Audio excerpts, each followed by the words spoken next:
What up, is Marcos Dynasty Fun Dads? This is basically National Draft Weekend, finalizing all your drafts. Again, if you're new to the channel, we have a DeAndre Swift signed jersey. We're giving it away when we hit 2,000 subscribers.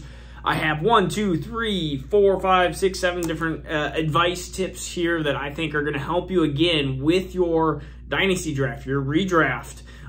Whatever kind of draft you have, I think this is going to be the best way, the best tips and advice, especially if you're a newbie. When it comes to drafting, there's a lot of things that can happen, and you don't want to make big mistakes at the draft day. You can't win your draft at the draft day, but you definitely lose it, and that is for sure. But the first thing that you want to do is tier-based drafting.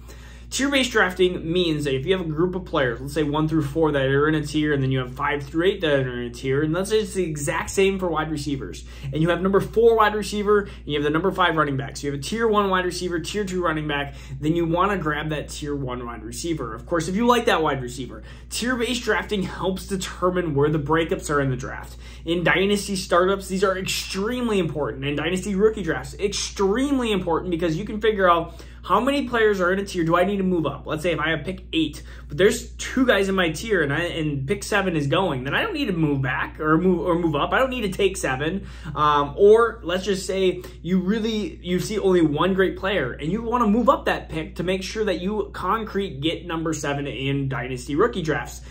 This is the thing. Tier-based drafting is so important. It has saved me many of times that I've already broken it up into tiers. Even my rankings, my personal rankings are in tiers, so I can see exactly where these breaks are. And sometimes I'll even tier groups of players together, whether it's running back, wide receiver, quarterback, tight end. Let's just say round 4 players. If I have like a group of 8 that I'm like, oh, they're kind of all the same. Maybe I'm okay moving back or moving up, trying to get into a higher tier. So the tier-based drafting is one of the most important things. The next is what we call VBD, value-based drafting. Value-based drafting is looking at a specific player and seeing where he is compared to drafting a player later. So the example of this is when we have quarterbacks, let's say quarterback 1 to 10, and if the gap for points per game wise is not a ton, then you're going to want more towards 10 versus want 1, because you're going to be reaching and getting 1, 2, 3. And I'm not saying that this is necessarily happening this year, but there's a big gap, especially in tight ends. The tight end 1, 2, 3 are like great, 4, and then you get into like tight end 10, 11, 12, and it's a huge gap. So it's one of the reasons why I love, especially in redraft, the top 4 tight ends. I love Pitts, Kittle, Andrews, and Kelsey, the top 2. I love those 4 tight ends, but when we start getting later into the Ertzes, even though I like Ertz, the TJ Hawkinsons, the Dallas Goederts, like, I am not a big fan, like, compared to getting a higher tight end. And you have to look at what wide receiver you're giving up. That's what value-based drafting is all about. What wide receiver are you giving up in the 3rd round if you're drafting a Pitts, or 4th round if you're drafting Kittle, compared to a 8th round wide receiver? So you almost have to do kind of like a trade in your head. If I have this wide receiver from the 3rd round, and this tight end from the 8th round, and this tight end from the 3rd round, and this wide receiver from the 8th round, which group would I rather have? So that's value-based drafting. Number 3, and this will help with some of the value-based drafting, is mock drafting. Mock drafting is so important. One of my favorite tools to use is Fantasy Pros Draft Wizard. I also use Sleeper as well to do mock drafts. I think it's extremely important to see where, like, if I'm in a new league, I'm in a new 18-team guillotine. Oh, that's a lot of teams. Where are these? How far can I go to get a wide receiver? How far can I go to where the running backs drop off? Or where are these quarterbacks landing? Where are these tight ends landing? Drafts always change, but I like to get a concrete idea. Not even concrete. I like a penciled in idea, not a concrete idea. I like a penciled in idea of, like, what am I supposed to expect? Because if you go from a 10-team league to an 18-team league, or a redraft to a dynasty, which I know people have talked about where the different mindsets with different, there's a lot of different moving parts, and there's players that I don't want in dynasty. But then in redraft, I'm kind of like, yeah, that's a 1-year window I want. I want an Adam Thielen.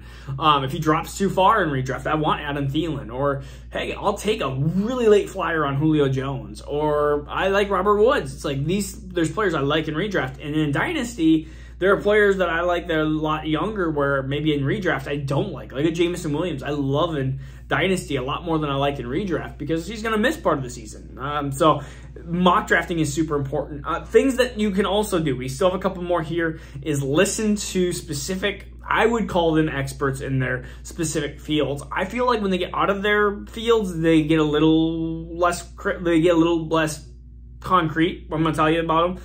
Fantasy Footballers is one of my favorite redraft shows. I don't like their Dynasty content. I feel like they're not up to, I feel like they just started getting into Dynasty. Maybe I'm incorrect with that, but I feel like after listening to them, they don't understand the values of picks quite yet, and they're more of a redraft show, which is totally fine. I love their redraft content, though. They're very, very, very, very good at redraft. One of my favorite groups of guys there. And then for Dynasty content, Dynasty Nerds is one of my favorite there. They seem to kind of give you a little bit more insights, and they have very good content on their website too, where you can watch film of players, which is a lot of times where I'll watch a lot of film through these different running backs and wide receivers. They kind of cut it up so you can just watch every single play just like that, and you don't have to go watch an entire season of games on let's say George Pickens. You want to watch George Pickens? You can just go on there, boom, George Pickens. So just, I'm not sponsored by them. They don't even probably know I exist, but at least I'm giving them a little shout out here. And the last two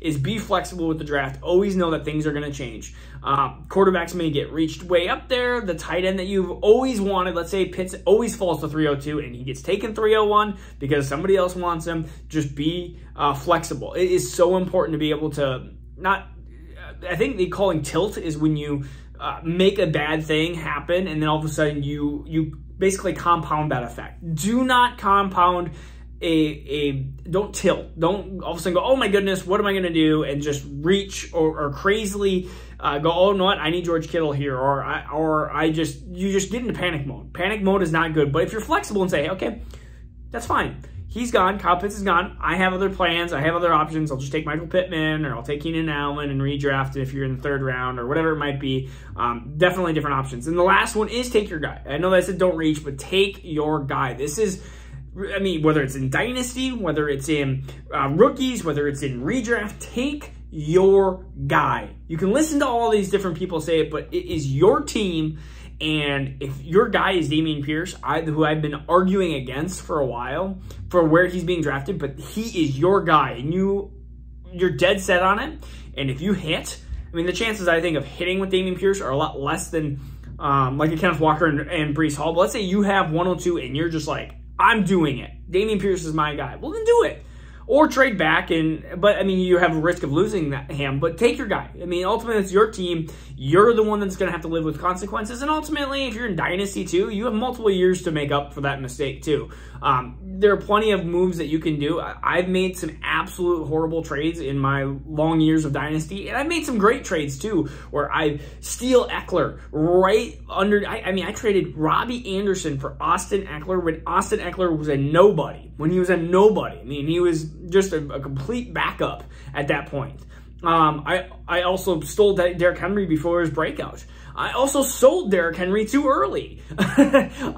So there's just players and trades that you have to take your guy, and sometimes you have to trade, but just know that whatever mistake that you do, there's always ways of trying to figure it out and going after it and trying to make up for it. All right? So this is Marcus with Dynasty Fun. Have a wonderful Labor Day. You may see some shorts out there, some YouTube shorts Saturday or Sunday. Maybe not. Depends on what I do. I think I'm going to the State Fair here soon. So peace out. Take care. We'll see you soon.